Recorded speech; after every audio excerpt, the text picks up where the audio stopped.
नमस्कार, मैं हूं डॉक्टर प्रियंका सोनी। स्वागत है आपका TV20 न्यूज़ में। अब रुख करते हैं आज की खबरों की तरफ।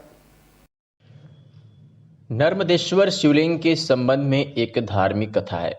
भारतवर्ष में गंगा, यमुना, नर्मदा और सरस्वती ये 4 नदियां सर्वश्रेष्ठ हैं। इनमें भी इस भूमंडल पर गंगा की समता करने वाली कोई नदी नहीं है। प्राचीन काल में नर्मदा नदी ने बहुत वर्षों तक तपस्या करके ब्रह्मा जी को प्रसन्न किया। प्रसन्न होकर ब्रह्मा जी ने वर मांगने को कहा। तब नर्मदा जी ने कहा, ब्राह्मण, यदि आप मुझ पर प्रसन्न हैं तो मुझे गंगा जी के समान कर दीजिए।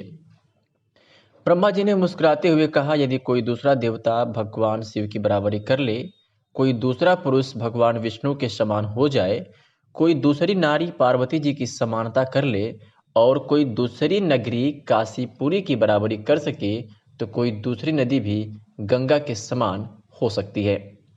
ब्रह्मा जी की बात सुनकर नर्मदा उनके वरदान का त्याग करके काशी चली गई और वहां पिलपिलार तीर्थ में शिवलिंग की स्थापना करके तप करने लगी।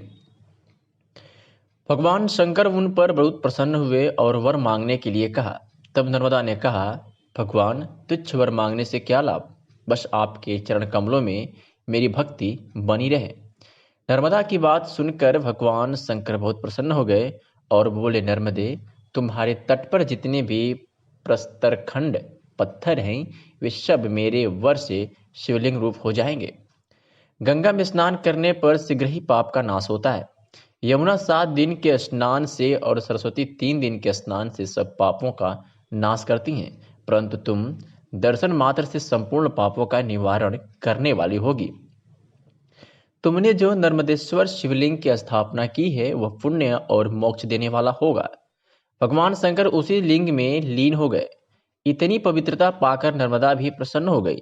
इसलिए कहा जाता है, नर्मदा का हर कंकर शंकर है।